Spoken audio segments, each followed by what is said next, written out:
मैं कहीं नहीं, कोई लाइब्रेरी नहीं गई, मैं कहीं नहीं गई, अपने रूम में बैठ के पढ़ती थी। मेरा 1 साल तक कहीं बाहर निकलना नहीं हुआ। मुझे सिर्फ़ घर से अपने घर के वॉशरूम तक का रास्ता पता था और कुछ नहीं पता था। तो सैक्रिफ़ाइस तो करना ही पड़ेगा आपको। आप इधर-उधर टाइम वेस्ट करेंगे ना, तो वही चीज़ 1 साल की जगह आपको 4 साल लग जाएगा। अब वो हम्म। वेस्टेज है। क्योंकि लाइफ़ में ना आपके पास लिमिटेड रिसोर्सेज़ हैं, तो लिमिटेड टाइम भी है। Time is not unlimited. तो ये समझना पड़ेगा आपको। तो दूसरी बात ये है ना, खुद मैंने अपना सोशल मीडिया फेसबुक जो है पिछले 6-7 साल से नहीं खोला है। इंस्टाग्राम तो चलाने नहीं आता है, मैं इंजीनियर हूँ और मुझे इंस्टाग्राम चलाने नहीं आता है। आप ऐरे सोचिए। ट्विटर कोरोना के बाद मैंने चलाया नहीं। व्हाट्सएप चलाता हूँ ये संस्था के चलने के कारण। यूट्यूब चलाता हूँ हाँ। क्योंकि मुझे करंट अफेयर पढ़ाने रहते हैं, तो वहां से मुझे देखना रहता है बहुत सारी चीजें। तो आप इस तरीके से अपने टाइम को यूटिलाइज कीजिए। एक मंत्र समझ लीजिए अपने जीवन का कि अगर आप कुछ कर रहे हैं तो क्या वो काम या वो वीडियो या वो चीज जो भी आप देख रहे हैं, क्या आपके एग्जामिनेशन में वो काम आने वाला है? अगर हाँ तो ठीक है, अगर नहीं तो उसको गुड बाय, जितना जल्दी होए उतना जल्दी कीजिए। एंटरटेनमेंट जरूरी है, थोड़ा बहुत जरूरी है। हुँ। ऐसा भी नहीं है कि बिना एंटरटेनमेंट के कुछ होगा नहीं। पढ़ लीजिए, 1 साल में जॉब ले लीजिए 2024 में। करते रहिए पूरा जीवन एंटरटेनमेंट, वरना चार पांच डेली साल दीजिए तक खुद को टाइम। चार डेली पांच जैसे अगर साल गाना सुनना पसंद है तो आप आधा 1 घंटा हाँ इधर-उधर देख बिल्कुल। सकते हैं। लेकिन अब आप जो सोचेंगे कि अब मैं एंटरटेनमेंट करते हुए तैयारी करके सक्सेसफुल हो जाऊँगा तो ये पॉसिबल नहीं है। अरे तो सुनो, ये ऐसा होता है सालनी कि पूछते हैं ठीक है बच्चे गाना सुनना पसंद है। अब फिर वही बच्चे सवाल करने आते हैं इंटरव्यू के टाइम में कि सर हॉबी में क्या लिखें। होता है ना, तो देखी हो। हॉबी के लिए तो बहुत कन्फ्यूजन क्रिएट होता है बच्चों का, बहुत ज़्यादा। अपना हॉबी भी तो कम से कम डेवलप कर लें। अगर आधा घंटा कुछ गाना ही सुनते हैं या कुछ भी हुँ। करते हैं, कोई सीरियल देखते हैं या जो भी करते हैं, तो उसमें डेवलप कर लें ना अपना हॉबी। सुने तो कोई एक तरीके का एस्पिरेंट का सुने। मतलब सिर्फ़ किताब लेके पढ़ना नहीं होता नहीं है। होता है बिल्कुल। एस्पिरेंट का मतलब होता है आप बहुत जागरूक रहें। आपके जागरूक। आस-पास क्या हो रहा है आपको पता होना चाहिए। आप कान आँख बंद करके सिर्फ़ प्रिपरेशन में लीन हैं तो फिर आप सिविल सर्विसेज़ की तैयारी तो नहीं कर रहे हैं। हम्म। सिविल सर्विसेज़ का तैयारी का मतलब होता है कि आपको आपकी नज़र हर घटने पे होनी चाहिए। अगर आप बिल्कुल। गाना भी सुन रहे हैं ना, तो बस इस बार सर पता है बहुत सारे बच्चे लिख कर के आए थे, हमें म्यूज़िक सुनना बहुत पसंद है, हमें म्यूज़िक सुनना बहुत पसंद है। उनसे पूछ लिया चलिए बताइए कि म्यूज़िक के क्षेत्र में 2 भारत रत्न लोग जिनको भारत रत्न मिला, वो नहीं बता पाए, एक नाम नहीं बता पाए। म्यूज़िक सुनना पसंद है लेकिन ये नहीं पता कि म्यूज़िक के क्षेत्र में लता मंगेशकर जी को भारत रत्न मिला हुआ है, उस्ताद बिस्मिल्लाह खान को भारत रत्न मिला हुआ है, जो कि बिहार के डुमरांव के रहने वाले हैं। बिल्कुल ऑब्वियस सी बात है, तो जैसे कि आपको ऐसे अभी चीज़ें ना मैं अपना एक थोड़ा छोटा सा सोचिए, एग्जांपल डायनामिक देता हूँ। थॉट से डेवलप करिए। मैं एक छोटा सा एग्जांपल देता हूँ, जो अभी अयोध्या में श्री राम मंदिर का उद्घाटन हो रहा है, उसको यूपीएससी की दृष्टि से कैसे पढ़ना है, आप लोग थोड़ा सा तैयारी करके हुँ। आइएगा। कल उसी पे क्लास लेंगे कि आपको उस न्यूज को यूपीएससी की दृष्टि से यूज कैसे करना है, सिविल सर्विस की दृष्टि से यूज कैसे करना है। आप कुछ बहुत भी कुछ है। देखिए अब ना। राम मंदिर है, हाँ, राम हाँ। मंदिर है, डायरेक्ट उसको सेक्युलरिज़्म से लोग जोड़ रहे हैं। अभी 3 दिन पहले लाल कृष्ण आडवाणी का भी तो स्टेटमेंट आया था कि हम्म। राम मंदिर is considered as the symbol of secularism. अब एक मंदिर सेक्युलरिज़्म का कैसे सिंबल हो सकता है? हम्म। एक तो एक तरफ आप पंथ निरपेक्ष लिखते हैं, एक तरफ आप मंदिर को सेक्युलरिज़्म का सिंबल बता रहे हैं। अपने वही। कॉन्स्टिट्यूशन में हमारे पंथ निरपेक्ष लिखा हुआ है ना, हाँ। धर्मनिरपेक्ष, पंथ निरपेक्ष लिखा हुआ है। हाँ। और वो नेचर तो ऐसा इस है तरह भी। डायरेक्ट लिंक अब तो पूछेगा ही पूछेगा। इस बार यूपीएससी में राम मंदिर को लेके एक क्वेश्चन रहेगा ही, इस तरीके से घुमा के। हम्म। और इस साल के लिए नहीं, अगले 1-2 साल के लिए ये टॉपिक बहुत इंपॉर्टेंट है। इस चीज को आप समझें। फिर ये वही इंडियन मॉडल ऑफ सेक्युलरिज्म और वो western US model model of of secularism, secularism. France में क्या, US model of France secularism खास बहुत उसमें करके हर फ्रांस बार में। पूछता है इस सवाल को। जो फ्रांस में सेकुलरिज्म है और जो हमारे देश में सेकुलरिज्म है, इसमें डिफरेंस है, कोई बता सकते हैं कोई स्टूडेंट? यूएसए नहीं नहीं, फ्रांस वाला, यूएसए फ्रांस और वाला। अच्छा फ्रांस वाला मतलब फ्रांस वाला। वेस्टर्न मॉडल ले दे के वही हाँ मॉडल वेस्टर्न है। मॉडल, हाँ वही वही वेस्टर्न मॉडल। जो फ्रांस वाला है ना, वो धर्म को पूरा तरीके से जो है कि वो दूर कर दिया ना अपने सिस्टम से। हाँ तो वही यूएस वही में भी वही लगभग कि वैसा ही है, उसमें लेकिन लेकिन फ्रांस वाला धर्म थोड़ा जो सा है वो ज्यादा टाइट। कहीं से भी जो है उसमें जो राज्य है वो हस्तक्षेप नहीं कर सकता है, चाहे 2 लोग आपस में कट के मर क्यों ना जाए, वो नहीं हम्म। करेगा हस्तक्षेप। तो उसमें क्लियर कट है। लेकिन इंडिया में ऐसा नहीं है। इंडियन मॉडल में डिफरेंस है। इंडियन मॉडल में ये है कि whenever state will be whenever the requirement of state will be considered, उनको आके हस्तक्षेप करना ही होगा। जब भी 2 रिलीजन आपस में उनके बीच में कॉन्फ्लिक्टिंग चीज़ें होंगी या राइट्स होंगे, दंगे होंगे, तो स्टेट डायरेक्ट हस्तक्षेप कर सकता है रिलीजन के बीच में। यहाँ पे कंप्लीट सेपरेशन नहीं है। हम्म। जबकि वेस्टर्न में क्या है, वो कंप्लीट सेपरेशन है। अब वहाँ पे देखो ना, कंप्लीट सेपरेशन है। जो ये क्या कहते हैं शार्ली अब्दुल का या किसका किसका जो है कि इनका जलाया गया था ना, वो मोहम्मद क्या क्या पैगंबर साहब का। तो फ्रांस में होते रहता है, उस तरह की घटनाएं होती रहती हैं, बुर्का पे पूरे हम्म तरीके से बैन हम्म लगाया हुआ है। लेकिन हमारे यहाँ पे सेकुलरिज्म में क्या है कि सिख को अलाउड है, वो अपना जो है कि क्या क्या कहते हैं, कृपान रख सकते हैं, उसके बाद वो केस कंघा कच्चा काढ़ा जो भी होता है, इवन कि सहना तक में हम्म। अलाउड है। तो हम क्या कर रहे हैं कि हमारे यहाँ पे धर्म को इंटरप्रेट लेके चला जाता है, एक साथ लेके चलते हैं, लेकिन वेस्ट में ऐसा नहीं हो रहा है।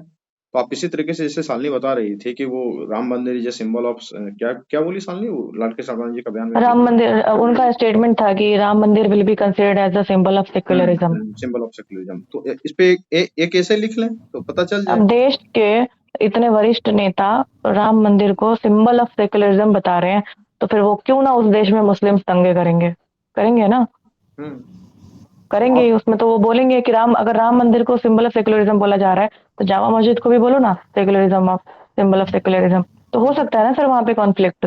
बिल्कुल हो सकता है, और इसको अगर वो भी काउंटर देश के करना इतने है। वरिष्ठ नेता। बिल्कुल। वो तो राम आंदोलन के जनक ही थे। तो मैं कहना चाह रहा हूँ कि इसको अलग अलग एंगल से सोचिए। जैसे शालिनी एक प्रपक्ष दे रही है, बहुत अच्छा प्रपक्ष दे रही है। अगर आपको इसी सवाल पे काउंटर करने के लिए कह दिया जाए, तो आप इसको कैसे काउंटर कर सकते हैं? तो काउंटर करने का तरीका ये है कि आप ये देखिए कि उसी अयोध्या में जहाँ पे राम मंदिर बन रहा है, उसी के कुछ ही दूरी पे उसी अयोध्या में मस्जिद भी बन रहा है। आप एक ऐसी धर्म नगरी बनाने के लिए जा रहे हैं अयोध्या को, जहाँ की राम मंदिर भी है, उसके बगल में मस्जिद भी है। तो थोड़ा बहुत काउंटर हो सकता है, लेकिन सालनी का पॉइंट बहुत ज्यादा स्ट्रांग है इस मामले में। ठीक है, तो खैर वो पॉलिटिक्स है, पॉलिटिक्स में हमें नहीं पढ़ना है। ठीक है, तो मेरा कहने का सवाल ये था, या सालनी जो बता रही थी उसका सेंस ये है कि आप किसी भी न्यूज को पढ़ें, किसी भी चीज को सोचें, किसी भी चीज को देखें, तो उसमें अपने काम का, अपने फायदे का और अपने एग्जाम का चीज जरूर निकालें। ऐसा नहीं है कि चौबीसों घंटे पढ़ाई करनी है। बस आपको 8 घंटे, 10 घंटे, अगर फुल टाइम स्टूडेंट हैं तो, अगर आप वर्किंग हैं तो 4 से 6 घंटे बस पढ़िए, लेकिन कंटिन्यू पढ़िए, लगातार अपने आप पढ़ना को है। ना आप एस्पिरेंट मत मानिए कि हम सिर्फ एक स्टूडेंट है या सिर्फ एक एस्पिरेंट है। आप अपने आप को एक सिविल सर्वेंट मान करके सोचिए। अगर आपका ड्रीम डीएसपी बनना है, तो आप डीएसपी, जिस दिन आप प्रिपरेशन आप शुरू करते हैं, आप उसी दिन डीएसपी हैं। आप ये मानिए आपकी ट्रेनिंग उसी दिन से शुरू है। तो आप हुँ, अपने आप को, अपनी पर्सनैलिटी में उस चीज़ को उसी दिन से इनकलकेट कर लीजिए कि मैं आज से ही डीएसपी हूँ, अब मुझे ये चीज़ें करनी है और ऐसे-ऐसे करनी है। ठीक है? जब आप वो चीज़ करने लग जाएँगे ना, तो अपने आप ही आपको अंदर से मोटिवेशन आएगा कि नहीं, मुझे रुकना नहीं है। और हुँ, आप वो ऑटोमेटिकली वो चीज़ होता चला जाएगा। अब फ्रस्ट्रेशन भी नहीं आएगा आपको उस चीज़ से। तो आप उसी दिन से अपने आप को वो चीज़ मान करके, सिविल सर्वेंट मान करके तैयारी करिए। बिल्कुल। और ठीक है, सवाल ले लेते हैं। एक साल नहीं, ये पेपर 2 का सवाल है, ले लो इसको। कोई मैसेज की थी। हाँ, दीजिए, मैसेज में है क्या? हाँ, मैसेज में है, देखो। पेपर 2 में हाँ, कम मार्क्स आते हैं। पेपर 2 में कम मार्क्स आने के पीछे रीज़न ये है कि वो पेपर बहुत सब्जेक्टिव पेपर है। उसमें एक तो स्टैट्स वाला चीज़ नहीं है, क्योंकि स्टैट्स में क्या होता है ना कि आप पूरा बना रहे 72 में 72 भी मिल जाता है लोगों को, तो वो आपका स्कोर सीधा हाइक कर देता है। बट ऐसा नहीं है कि पेपर 2 में बहुत कम नंबर आता है, लोगों के 160 170 नंबर भी आए हैं। ठीक है? तो लिखने के ऊपर डिपेंड करेगा, आप जितने फैक्ट डालते हैं, ग्राफ बनाइए, इकोनॉमिक सर्वे बजट का डाटा कोट करिए, है ना? डाटा के साथ कंपेयर करिए। आपके पास जैसे इंडस्ट्रीज से रिलेटेड क्वेश्चन है, तो आपके पास उससे रिलेटेड 8-10 फैक्ट होना चाहिए कि इंडस्ट्रियल ग्रोथ इस टाइम पे ऐसा था, फिर इस टाइम पे ऐसे बढ़ा, फिर इस टाइम पे ऐसे घटा। पर कैपिटा इनकम आपको टिप्स पे पता होना चाहिए कि बिहार का पर कैपिटा इनकम इतना है ना? वहाँ पे बिहार का लाइफ एक्सपेक्टेंसी इतना है, वहाँ के हॉस्पिटल की ये कंडीशन है, इतने हॉस्पिटल, इतने डॉक्टर्स पे इतने लोग हैं वहाँ पे। तो ये सब डाटा आपके टिप्स पे होना चाहिए। अगर इंडस्ट्री से रिलेटेड या हेल्थ से रिलेटेड ऐसे क्वेश्चंस आते हैं, आप कोट करिए डाटा को फटाक से। तो उससे क्या होगा कि इन्विजिलेटर को पता हो जाएगा कि आपने जो चीज़ें दी हैं, उसमें उस आप अपने फैक्ट से कितना जस्टिफाई कर पा रहे हैं अपने स्टेटमेंट को। तो उससे बहुत अच्छा इंप्रेशन जाता है। ऑफ और कोर्स, ग्राफ बनाइए, डाटा को कंपेयर करके दिखाइए, तो ये सब चीज़ आपको मार्क्स दिलाएँगे। Of course. और दूसरी बात ये है कि जब सबको मार्क्स की कमी आ रहे हैं, तो आपको भी कम आएँगे। थोड़े तो हुँ। रिलेटिवली कम लेकिन आएँगे, ऐसा लेकिन होता कम। नहीं है, आप आराम से 150 160 स्कोर कर सकते हैं। हुँ। और इतना स्कोर कर लेंगे तो आप अंडर 50 आ जाएँगे। मैं बता रही हूँ आपको। दूसरा है कि कॉम्पिटिशन जो भी है, वो तो रिलेटिव मामला है। हाँ, वो रिलेटिव मामला है। देखिए आप ना, आपका मेन गोल आपका टॉपर बनना नहीं होता है, आपका मेन गोल होता है पास होना। टॉपर को भी नहीं पता होता है कि हम टॉप करेंगे। तो आप हुँ। पास होने का टारगेट रखिए, टॉप तो हो ही जाएँगे। आप मतलब थोड़ा-सा अपने इंटरव्यू का बताओ। अभी जस्ट इंटरव्यू दे के आए थे, तुम बोल रहे थे, "सर इंटरव्यू इतना मज़ा नहीं आया इस बार दे करके।" अब फिर देखो ये सर सर। इंटरव्यू में जी, इंटरव्यू में तो मैं यही बोलूँगी कि इस बार वाला जो इंटरव्यू था ना, उसमें एक चीज़ खराब थी कि जो बोर्ड मेंबर्स मुझे अलग ही मूड में, अलग ही ज़ोन में लग रहे थे। उसमें ये था कि वो आपसे ओपिनियन बेस्ड क्वेश्चन पूछ रहे हैं, बट आपका ओपिनियन लेना नहीं चाह रहे हैं। हाँ, लेना मुझे ये लग रहा था। अगर अगर उन्होंने मुझसे बिहार के एजुकेशन से रिलेटेड अगर कुछ क्वेश्चन पूछा है, तो मैं बता रही हूँ ना कि बिहार का एजुकेशन क्या है। वो मेरा ओपिनियन मानने को तैयार नहीं है। फिर वो मेरे को बोलते हैं, फिर जहाँ पे मुझे लगता है कि बहुत ज़्यादा काउंटर क्लैश हो रहा है, तो वहाँ पे मैं चुप हो जा रही हूँ, और वहाँ पे जहाँ पे मैं चुप होती हूँ, फिर वो मेरे को सीधा बोलते हैं कि आप किरोड़ीमल कॉलेज से आप बिहार की शिक्षा पे नहीं बोल पा रहे हैं। अब ये कोई तरीका थोड़ी होता है सर बोलने का इंटरव्यू में। आप तो सामने वाले को हैरास कर रहे हैं ना फिर। जब वो देखो बोल देखो रहा है तो आप उसका ओपिनियन नहीं ले रहे हैं, और फिर जब वो काउंटर क्लैश हो रहा है, आप वो चुप हो जा रही है, तो आप उसको फिर टारगेट कर रहे हैं। वो चीज़ मुझे उनका ठीक नहीं लग रहा था। देखो ऐसा है कि एक तो जो जिस भी सर का बोर्ड था, नवल किशोर सर का बोर्ड था। नवल किशोर सर का, ओ देखो गॉड! ऐसा है, कोई गॉड नहीं है। ऐसा है कि उनके बोर्ड में ठीक है, बच्चे को थोड़ा सा ट्रीट अच्छे से किया जाता है, लेकिन मार्क्स भी वो अच्छा देते हैं। इस बार भी तुम्हारा मार्क्स बहुत अच्छा होगा, इसमें कोई डाउट नहीं है। ऐसे रैंक नहीं आया मुझे है, बिल्कुल नहीं लगता ये सर, होगा मुझे होगा। बिल्कुल नहीं लगता रैंक मेंस की वजह से आया है, इंटरव्यू की वजह से नहीं। अगर वो मुझे सही मार्क्स देते ना सर, तो मैं बता रही हूँ 110 होती है। नहीं, मार्क्स मिले होंगे। वो देते हैं, उनका मैं रिकॉर्ड मैंने मैं देखा है। 200% श्योर हूँ कि not more than 60 marks. I am नहीं नहीं, ऐसा नहीं, 200% ऐसा नहीं, श्योर। ऐसा नहीं, ऐसा नहीं होगा। 96 था पिछली बार, तुम टॉपर है थी इंटरव्यू की, तुम समझ रहे हो। तो वो तो बोर्ड मेंबर्स अच्छे थे। नहीं, बोर्ड मेंबर ये भी देखो, सुनो अब ये चीज देखो, जो पिछली बार वो मैम थी, कौन मैम थी, नाम बोल रहा हूँ मैं, जो बोलते थे सबको बेटा तुम्हारा दीप्ति मैम। इंटरव्यू, हाँ दीप्ति मैम। अच्छे से मतलब कि कहती थी बेटा तुम्हारा इंटरव्यू बहुत अच्छा गया है, एकदम आप बेस्ट ऑफ लक, बेस्ट विशेष। उसके बाद मार्क्स कितने आए थे उनके बोर्ड में, पता है ना? वो कहा जाता ना, ग्लेमर लैंग्वेज में अच्छे से काट लिया गया। तो वो चीजें हो गई थी। नवर किशोर सर मार्क्स देते हैं, ठीक है। देखिए इंटरव्यू पर्सनालिटी का टेस्ट है, इसमें आपको थोड़ा सा ग्रिल कर दिया जाता है कई बार बोर्ड मेंबर के द्वारा, इसलिए कर दिया जाता है कि आप टफ से टफ सिचुएशन में आप उसको हैंडल कैसे करते हैं। ये फर्क नहीं पड़ता कि आप आंसर क्या दे रहे हैं या नहीं दे रहे हैं, इस बात से उन्हें बहुत मैटर नहीं करता है। और वो आपसे इतना उम्मीद भी नहीं करते हैं, क्योंकि 25 26 27 साल की उम्र होती है आपकी, अंडर 13 आप 30 रहते हैं। आप कितना ही कौन सी पॉलिसी बना लेंगे, आपका अभी नॉलेज का लेवल ही क्या है जो आप पॉलिसी बनाने चल दिए हैं।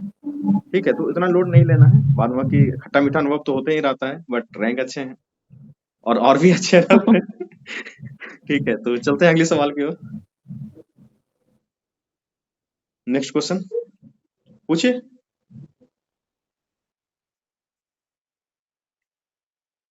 पूछिए, सवाल खत्म हो गए आप लोगों के? हाँ हाँ, पूछिए कन्हैया।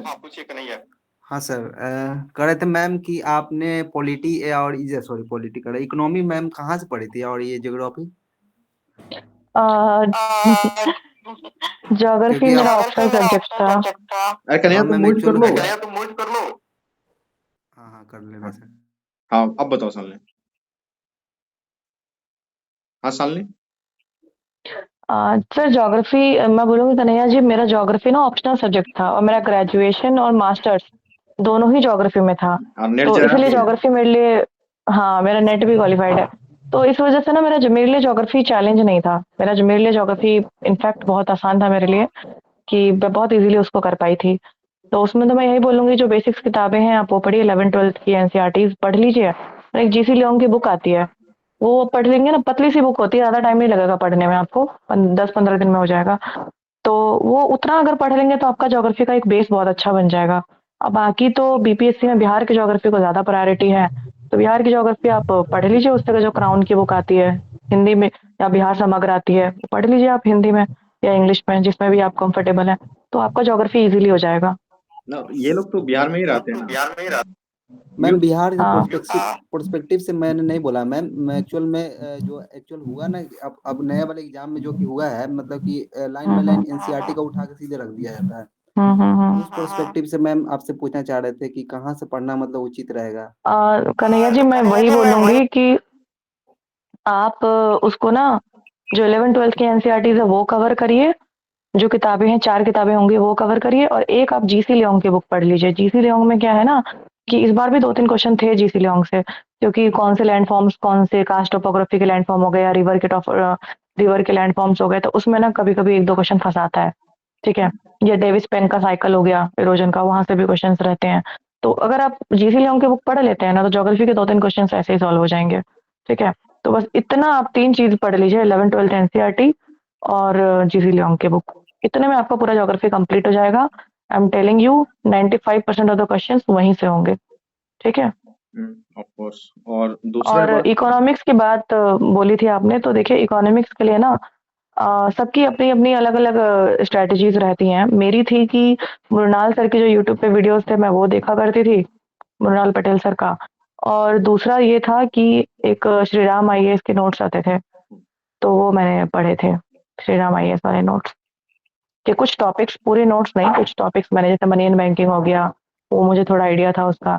फिर करेंसीज वगैरह के टॉपिक थे, तो वो सब कुछ टॉपिक्स मैंने पढ़े थे, 10-12 टॉपिक पढ़े थे टोटल। तो वो आप पढ़ सकते हैं अपनी इकोनॉमिक्स को अच्छी करने के लिए। अब बाकी मैं कहूंगी कि बजट और इकोनॉमिक सर्वे, बिहार का और इंडिया का दोनों, मतलब अगर आप बाकी चीजें नहीं भी पढ़ते हैं ना, सिर्फ अगर बजट और इकोनॉमिक सर्वे पढ़ लेते हैं, और क्लास 11th की जो एनसीईआरटी की जो बुक होती है, इंडियन इकोनॉमिक डेवलपमेंट और मनी एंड बैंक, वो एक मैक्रो इकोनॉमिक्स की बुक होती है, 2 किताबें हैं पतली पतली सी, वो पढ़ लीजिए। और बजट इकोनॉमिक सर्वे पढ़ लीजिए, बस इतना पढ़ लीजिए, इकोनॉमिक्स हो जाएगा बीपीएससी के व्यू से। Of course. देखिए इसमें मैम नोट्स तो मैं वगैरह रहने इस दीजिए। बार तो इस बार तो मैम बजट और इकोनॉमिक सर्वे मैंने अच्छा से पढ़ के गया था, लेकिन एक भी क्वेश्चन नहीं आया, एक एक डाटा याद था, तब बिहार वाला तो कोई नहीं दिक्कत तो नहीं होता आप है। ना, मैं आपको बता रही हूँ, आपने फैक्ट पढ़ा होगा सिर्फ, आपने सब्जेक्टिव नहीं पढ़ा होगा। वो समरी जो देती है ना, कोचिंग इंस्टीट्यूट या मैगजीन वाले क्या करते हैं, 2 पेज का समरी पकड़ा देंगे बच्चों को, ठीक है। तो बहुत सारे बच्चों के साथ इस बार ये वाला कांड हुआ है, ठीक है। सब्जेक्ट अगर आप बजट और इकोनॉमिक सर्वे पढ़ रहे हैं ना, तो ऑफिशियल साइट से official budget, official economic survey जो 600-800 पन्ने का होता है, वो डाउनलोड करिए। और डाउनलोड करने के बाद जो उसका इंट्रोडक्शन का जो पेज होता है ना, मृणाल सर हमेशा बोलते हैं कि उसका जो इंट्रोडक्शन का पेज होता है ना, उसको आप डेफिनेटली पढ़िए, शायद 2 पन्ने का इंट्रोडक्शन होता है। और कंक्लूजन जो होता है वो भी पढ़िए। अब बाकी ना, उसमें रहते हैं चैप्टर्स, चैप्टर 1 12-13 चैप्टर्स रहते हैं, उन चैप्टर्स का इंट्रोडक्शन पढ़ लीजिए बस, 2-2 पन्ने का। तो टोटल मिला के 20-25 पन्ने का आपका एक समरी जैसा बन जाएगा। उतना पढ़ लीजिए, इकोनॉमिक सर्वे और बजट कंप्लीट हो जाएगा। उसकी तरफ आप मत रहिए, जो वो मार्केट में जो मिलते हैं कंपाइलेशन, जो 2 पेज का कंपाइलेशन आता है, उसकी तरफ मत जाइए, फँस जाएँगे वरना। ओरिजिनल वेबसाइट से ओरिजिनल डाउनलोड करके पढ़िए, ठीक है? ऑफ कोर्स इसमें हमको नहीं लगता कुछ छूटा है। जो जीसी लियोन बुक की बात हो रही थी, वो बुक जो एक इंग्लिश मीडियम में आती है, जो हिंदी माध्यम के छात्र हैं वो जान लें कि ये जीसी लियोन हिंदी में शायद नहीं है, अभी तक अवेलेबल नहीं है। तो उसके लिए आप क्या करेंगे कि महेश कुमार बर्नवाल सर की जो बुक आती है, जो उनकी सिर्फ ज्योग्राफी वाली है, वो स्पेशल भारत एवं विश्व का भूगोल करके आता है, आजकल तो उन्होंने सेपरेट सेपरेट भी निकाल दिया है, तो वो ले सकते हैं। जो यूपीएससी के बच्चे हैं उसके लिए मैं बता दूं, पीएमएफ का जो ज्योग्राफी का बुक आया है वो काफी अच्छा बुक है, पिक्टोरियल रिप्रेजेंटेशन है, कलरफुल बुक है, बहुत अच्छी बुक है। उसका क्या कहता है, पीएमएफ की बुक बहुत अच्छी पीएमएफ रहती है, हम भी बहुत अच्छी पढ़ते बुक थे। है। और पीएमएफ का जो इन्वायरमेंट इकोलॉजी का जो बुक है वो भी बहुत शानदार बुक है, तो आप उसे भी हुँ, देख हुँ। सकते हैं। तो आई थिंक कि ज्योग्राफी और इकोनॉमिक्स के लिए कंप्लीट हम लोगों ने बता दिया है। और अब बिहार की ज्योग्राफी का थोड़ा सा मुद्दा है, तो मैं वो भी बता देता हूँ, क्योंकि और भी बच्चे हैं यहाँ पे। तो ऐसा है कि शालिनी कभी बिहार में रही नहीं, ये तो हमेशा दिल्ली में रही। तो जब इंटरव्यू लेते थे हम लोग, तो पता चलता था कि इसको बिहार के बारे में नॉलेज नहीं है, लेकिन बिहार के बारे में जो किताब है, जो बुक्स है, उसके बारे में इतने हैवी नॉलेज है। अभी इनको डाटा पूछ लीजिए, बजट इकोनॉमिक्स सर्वे कुछ भी पूछ लीजिए, सब पता है। बस ये बिहार, क्योंकि वो दिल्ली में रही है तो बिहार कभी आई नहीं है, लेकिन बिहार के बारे में एक एक चीज इसको पता। तो हम कितना ही कहना चाहेंगे कि आप बिहार में रह हैं, घूमते फिरते हैं, रहते हैं, ये बचपन से कभी बिहार में नहीं रही है, तब इसको इतना बिहार के बारे में नॉलेज था। तो आप तो यहाँ रह रहे हैं, तो एक एडवांटेज ये भी है कि आप बिहार को जानते भी हैं थोड़ा बहुत। ऊपर से बिहार को थोड़ा सा डिटेल में पढ़ें। बिहार से भी जो क्वेश्चन अब आ रहे हैं ना ज्योग्राफी में, जो आने वाले हैं, वो आसान नहीं है कि ये कहाँ पे है, वो कहाँ पे है। तो ठीक है, कर्कटगढ़ जलप्रपात कहाँ पे है, और वो ये बांध कहाँ पे है, ऐसा नहीं होने वाला है। वो उसमें भी कई सारे वो फैक्ट्स मिला के देने वाले हैं। तो थोड़ा सा ऑथेंटिक बुक से पढ़ें बिहार को, क्योंकि बिहार के बुक के साथ समस्या ये है कि इस बुक में कुछ लिखा हुआ है, उस बुक में कुछ लिखा हुआ है। और जहां तक कन्हैया बोल रहा था कि इकोनॉमिक सर्वे और बजट का सवाल नहीं आया, तो इसका ये मतलब ये नहीं है कि 17वीं बीपीएससी जब आप देने के लिए जाएंगे तो इकोनॉमिक सर्वे और बजट की वैल्यू को कम कर देंगे। सबसे पहले तो तरीका वही जो शालिनी बताई कि ओरिजिनल पढ़ना है, तो ओरिजिनल पढ़ना है तो ओरिजिनली पढ़ना है, सबसे पहली बात। और दूसरा है कि जो फैक्चुअल नेचर था 68 बीपीएससी में, और जो एनालिटिकल नेचर आया है 69 बीपीएससी में, दोनों को मिला के तैयारी करना है 17वीं बीपीएससी में। तब आप इस अवस्था में रहेंगे कि आप चाहे फैक्चुअल पूछे, एनालिटिकल पूछे, कुछ भी पूछे, आप पीटी पास करेंगे और एक कॉन्फिडेंस में रहेंगे कि आप मेंस देने जा रहे हैं। वरना होता क्या है कि पीटी में अगर कम मार्क्स हैं या बॉर्डर पे हैं मार्क्स आपके, तो फिर उसी अवस्था में लटके रहते हैं, होगा नहीं होगा। और जब आप डिलेमा में चले जाते हैं एक बार ना, तो फिर तो तैयारी का तो छोड़ ही दीजिए, वो पढ़ेंगे 10 मिनट, अरे कटअप क्या जाएगा, मार्केट में क्या चल रहा है, इसी में आपका समय चला जाएगा। तो इस तरीके से बातें हैं। और सालनी इस पे और कुछ ऐड करना चाहो तो? ये डायलेमा में बच्चे बहुत रहते हैं जब वो उनका मार्क्स इस तरीके का आता है। नहीं सर, सर ने तो सारी चीज़ें बता दी है, डायलेमा में बिल्कुल नहीं रहना है, जो पढ़ते आ रहे हैं उसको पढ़ते रहिए, नई चीज़ें ऐड करिए, पुरानी चीज़ें रिड्यूस मत करिए। पुरानी चीजें रिड्यूस मत कीजिए। इस गोल्डन स्टेटमेंट को आप नोट कर लें बिल्कुल कि नई चीजें ऐड करना है और पुरानी चीजों को रिड्यूस नहीं करना है। ठीक है, अगला सवाल किन्हीं का। और एक सवाल फिर पेपर 2 के बारे में कुछ मैसेज में था, देख लो सालनी जरा क्या है। How can we prepare paper 2? How can we prepare paper 2 with integration of current affairs so that our answers will be dynamic? आपने तो खुद ही आंसर दे दिया है आंसर ही दे इसमें। दिया है इसमें। आपने आंसर दे दिया है। करंट को कहीं पे भी घुसा दीजिए जहाँ सेकुलरिज्म से रिलेटेड क्वेश्चन है, घुसा दीजिए सबरीमाला केस उसमें। जहाँ पे विमेन एम्पावरमेंट इक्वालिटी की बात कर रहे हैं, घुसा दीजिए सबरीमाला केस। कि यहाँ पे एक तरफ आप विमेन एम्पावरमेंट की बात कर रहे हैं, दूसरी तरफ विमेन को एंट्री नहीं दे रहे टेम्पल में। इस तरीके के स्टेटमेंट घुसाइए, दीजिए कि सुप्रीम कोर्ट क्या कहती है, सुप्रीम कोर्ट के जजमेंट में क्या है, दीजिए। महिलाओं की बात आती है, महिलाओं के साथ अपराध के मामले आते हैं, बिल्किस बानो का केस ठोक दीजिए उसमें। रेमिशन से रिलेटेड मामला आता है, प्रेसिडेंट के पार्डन, रेमिशन, कम्यूट, रेप्राइव जो भी है उसमें आप रेमिशन वाला डाल दीजिए। तो इस तरीके के करंट आप जैसे इंक्लूड करेंगे आपका वैसे ही हो जाएगा डायनामिक, वैसे ही हो जाएगा बहुत इंटरेस्टिंग आपका टॉपिक। कोशिश करिए कि हर जगह आप डालें, ठीक है, देखिए, ये जो इस तरीके की क्या चीजें। कहते हैं कि ये बच्चे जो बार बार जो भी बच्चे हैं, ये बच्चे अच्छा अच्छा सवाल पूछ रहे हैं पेपर 2 में कैसे होगा, पेपर 2 में कैसे होगा, ये सीरियस बच्चे हैं। क्योंकि इनको पता है कि हमें करना क्या है, हमें कमी कहाँ पे है, टॉपर से हमें पूछना क्या है। तो आपके हेल्प के लिए मैं बता दूं कि शालिनी पिछली बार अपना कॉपी भी शेयर की थी, और जब आप इनका कॉपी देखेंगे ना तो देख के भी हिल जाएंगे कि टॉपर लिखती कैसे है। इतना शानदार और इतना पिक्टोरियल रिप्रेजेंटेशन और इतना मैप इन्होंने बनाया अपने कॉपी में, आप देखेंगे तो देखते ही रह जाएंगे। तो वो कॉपी जो है कि मैं टेलीग्राम पे शेयर कर दूंगा। ठीक है, तो अब वो टेलीग्राम लिंक जो मैंने दिया है अभी उसको आप ज्वाइन कर लें, वो मैं भेज दूंगा, वो आप देख सकते हैं। और अगर कॉपी डिस्कस करना हो तो वो सामने आते रहती है, उसमें कोई टेंशन नहीं है। ये घर की ही बातें हैं, वो जब कहेंगे तो उसको बोल देंगे, ये आ जाएगी। हाँ, अगर आपको कुछ डिस्कस करना हो या फिर आंसर राइटिंग पे कोई सेशन लेना हो तो बताइएगा, आ जाएंगे हम। हाँ बिल्कुल, ये पहले भी आती थी, बस ऐसा कुछ नहीं है। हमारे यहाँ से जो भी हैं वो आ जाएंगे, आपको जो पूछना है पूछिए। हाँ कुंदन बोलिए। मैम ये टेस्ट सीरीज को किस तरह अप्रोच करें पीटी के लिए पीटी पढ़ने के पीटी साथ के साथ? लिए, हाँ, पीटी के लिए मैं कहूँगी कि टेस्ट सीरीज वाला आइडिया ठीक है, अच्छा आइडिया है, क्योंकि उससे ना आपको मतलब एक पिक्चर मिलता रहेगा और आप सिंसियरिटी से अपनी पढ़ाई करते रहेंगे और आपका इवैल्यूएशन भी होता रहेगा विद टाइम।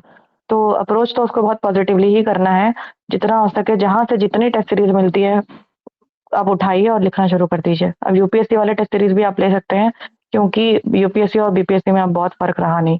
तो आप हिस्ट्री के जो सेक्शनल टॉपिक्स होते हैं ना, जैसे हिस्ट्री के हो गए, करंट अफेयर्स वगैरह के हो गए, आप इस तरीके के टॉपिक्स आप ले सकते हैं वहां से भी।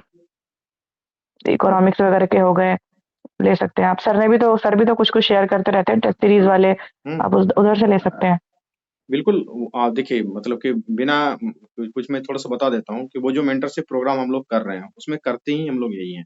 क्योंकि आप जितने भी बच्चे यहाँ पे जुड़े हुए हैं, आपने कहीं से अपनी पहले पढ़ाई की हुई है अपने जीवन में, आपने एग्जाम दिया हुआ है, आपका अनुभव है। तो हम लोग उसमें क्या करते हैं कि आप जहाँ जहाँ पे कमजोर पड़ रहे हैं, जैसे वो बच्चा या आशीष या कोई लड़की खुशी कुछ नाम है जो बार बार सवाल पूछ रही है मेंस से रिलेटेड, तो उसको अगर वहां पे प्रॉब्लम है तो हम लोग उसके साथ वहीं पे काम करेंगे। कुंदन जैसे पूछ रहा है कि पीटी में प्रॉब्लम है, तो पीटी पे ज्यादा इनके साथ काम किया जाएगा। किसी को आंसर राइटिंग में प्रॉब्लम होगा, कुछ बच्चे हमारे पास ऐसे आते हैं जो कि आंसर राइटिंग की शुरुआत करना चाहते हैं। तो स्पेसिफिक प्रॉब्लम का स्पेसिफिक सॉल्यूशन, इसी का नाम है मेंटरशिप प्रोग्राम। आप समझते हैं कि जो महंगी गाड़ियां होती है वो ऑर्डर पे बनाई जाती हैं, आपके क्या क्या रिक्वायरमेंट्स हैं उसको सीट एडजस्टमेंट में ध्यान रखा जाता है कि आपके 2 बच्चे हैं तो 2 छोटे छोटे सीट लगने चाहिए।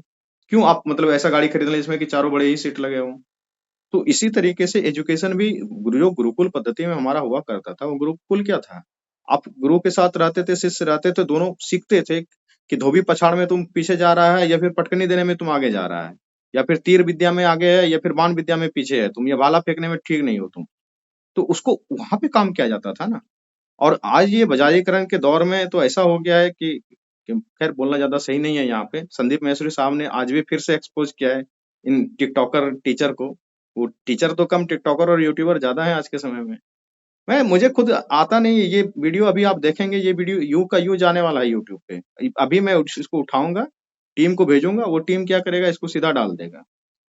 जब प्रोफेशनल बनना होगा तो फिर उसी तरीके से इसमें से 75 शॉर्ट कट सकते हैं, मुझे भी पता है, लेकिन उतने नहीं जाना है। आपको पढ़ाई करनी है ना, तो कहीं अच्छे से अपने से शांति से बैठ के पढ़िए, सेल्फ स्टडी कीजिए। ज्यादा जरूरत पड़े किसी के मार्गदर्शन में चले जाइए, किसी के मेंटरशिप में चले जाइए, कहीं भी जाना है चले जाइए, शांति से पढ़िए। बहुत ज्यादा पीडीएफ मटेरियल कलेक्ट करने के चक्कर में मत रहिए, वरना कलेक्टर बनने के सिवाय जो है कि आप पीडीएफ कलेक्टर हो जाएंगे।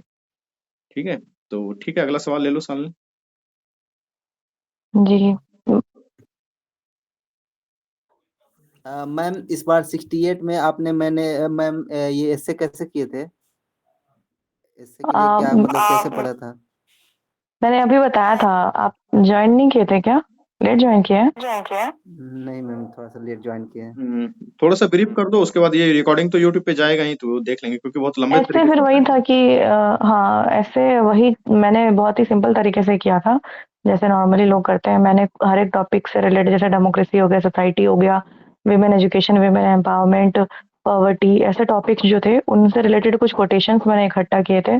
और जैसे महात्मा गांधी, जयप्रकाश नारायण, राम मनोहर लोहिया, विवेकानंद जी, गौतम बुद्ध, इन सब जो ऐसे पर्सनालिटीज हैं, इनके कुछ फिलोसफी वगैरह मैंने इकट्ठा किए थे। और जो टॉपिक आता था उसमें मैं उसको ज्वाइन करके, उनको अटैच करके मैं लिखती थी। कोई भी बात जो मैं सोचती थी उसमें मैं ऐसे लिखती थी कि महात्मा गांधी जी इस पे ऐसा बोलते हैं, ऐसा कहते हैं। इस तरीके से था मेरा।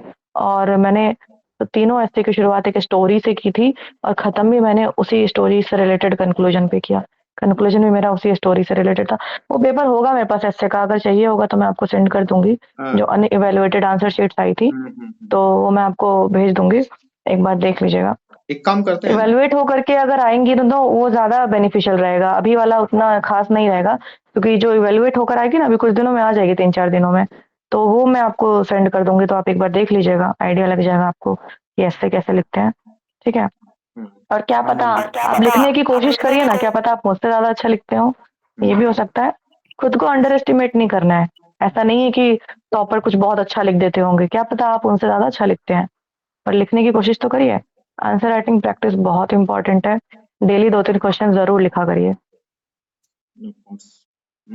और कोई अच्छा मैम, सवाल? जो एमएससी में जो हाँ मैं साकलेन, एमएससी में जो है लगभग कितने कोटेशन आदमी यूज कर सकते हैं, जैसे 2-3 या फिर एक? नहीं नहीं, ऐसा क्योंकि कुछ नहीं है। आप जितने मर्जी उतने कोटेशंस कोट करिए, मतलब 5-6-7-8 कोटेशंस तो करिए, अलग अलग पर्सनालिटीज की। जैसे आपने कोई बात बोली, उसमें लिखे कि महात्मा गांधी जी भी इसमें ऐसा कहते हैं, राम मनोहर लोहिया जी के ऐसे विचार हैं, विवेकानंद जी महिलाओं के एजुकेशन की बात करते हैं, है ना। इस तरीके से आप कोट करिएगा ना तो अच्छा रहेगा, लिखते जाइए। भुखमरी के ऊपर है, महात्मा गांधी जी के बहुत सारे कोटेशंस है। अच्छा मैम, और जनरल पेपर में आपने जैसे मेंस में इंट्रो जो है, इंट्रो कैसे लिखते थे? जैसे कोई गवर्नमेंट का डाटा से